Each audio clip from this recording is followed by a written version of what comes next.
Kia ora koutou. I really enjoyed the reflection time last Sunday when Reverend Jin Suk got some of us to play the part of foolish bridesmaids and some of us the wise, based on Matthew 25, verses 1 to 13. We threw ourselves into the drama of the parable, and you can see it on the YouTube recording if you weren't in church. Jin Suk was careful to reassure us that we were just playing, improvising. We weren't really foolish, or wise maybe. This week I have been thinking about the 10 bridesmaids, all of them in identical circumstances. They all waited for the bridegroom. All of them became tired and fell asleep. They all had lamps. They all started to trim their lamps when they knew that the bridegroom was close. But the foolish ones had not brought oil, and the wise bridesmaids, so called, would not share theirs. The delay to get oil cost 5 bridesmaids their place at the wedding banquet, for by the time they'd got back with the oil, the door was closed. When they asked for entry, the bridegroom said he did not know them. Aren't we all sometimes wise and sometimes foolish? People don't divide easily into just one or the other exclusively. We all have the capacity to be a light in this world. Sometimes we do, and sometimes we don't. And when we do not bear light, we are not recognizable as our true selves.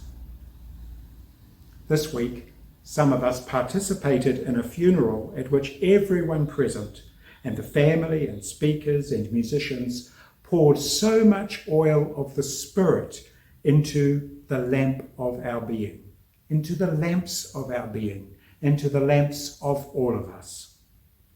Our lamps were lit spiritually. The truth in that chapel was fully recognizable on Wednesday. In Matthew 25:14 to 30, the Gospel set for this Sunday, the parable of the talents gets us thinking again. A talent was an amount of money, and 5 talents were a heap of money, like winning Lotto First Division.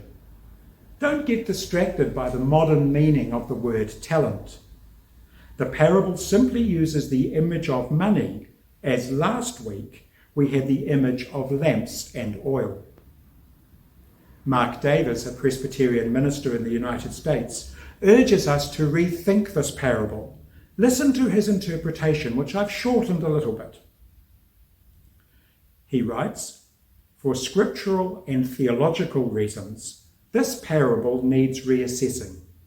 It is not a prescriptive parable of how we all need to use our time, talent, and treasure well. This story is a descriptive parable of how the system works when absentee landlords give money to servants, only to demand back a healthy return. It is a descriptive parable of someone who refused to participate in that process, in a situation where absentee landowners and their lackeys were the primary interface between Jewish peasantry and the Roman Empire. That servant, deemed lazy and unfaithful by the empire, pays an awful price for refusing to play along." End of quote. I think this helps us to see the parable as radical and disruptive. I also noticed that the reading starts, "For it is as if a man going on a journey, ... It is as if. We're not nailing down the parable literally. It's an illustration. And notice that it is after a long time that the master comes back. This is another of those nudges towards realizing that the spiritual life is unfolding over time. It does not happen at speed. It's not quick returns and instant gratification. I shouldn't have mentioned Lotto, should I? I'm persuaded by Mark Davis's political reading of the parable. At the same time, I believe it's important to see the focus on abundance. Not, I think, that the lesson is about financial abundance, but about abundant living fully. In that sense, It is not at all surprising that those who have learned to live abundantly have the greatest possible sense of living to the full, and they build more and more of that feeling as they're doing so. There's enough abundance to go around, even though some are not using theirs. Well, you could think it's as though some might get extra, but that's not true. There's sufficient for everyone. Grace, you might say, has no limits unless we impose them on the grace that is ours to receive. On the surface, this parable uses notions of money and economics, the power of money, yes, but the story is not about those things. It's an illustration of another, richer economy, which is living with as much growth and expansiveness as possible. That's the kingdom of heaven, created in how we live. It's the person who does not risk growth, who is stuck where he is. One coin is one coin. It's an illustration, remember. This is not a textbook on financial investments. It means where that person is today, even after a long time, when there's plenty of space for growth, the person who will not risk growth will stay put, won't move forward. The potential that person has been entrusted with will not produce something new, something more. No risk, no gain.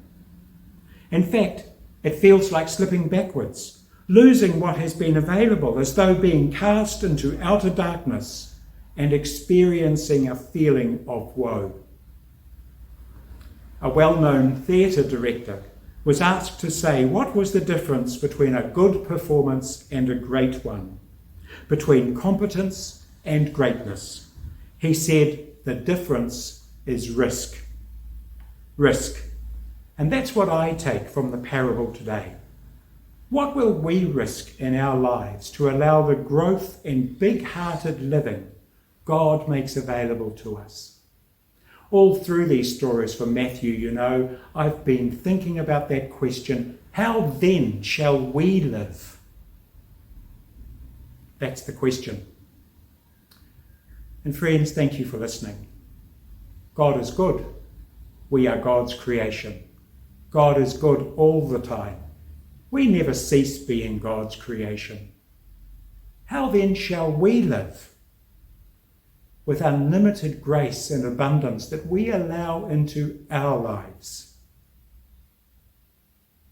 That's what I'm thinking of today. I hope that this reflection has been useful to you as you consider a parable which somebody said is the most unusual parable in the New Testament. Do you think that it is? What's the meaning for you? I'd love to hear. God bless.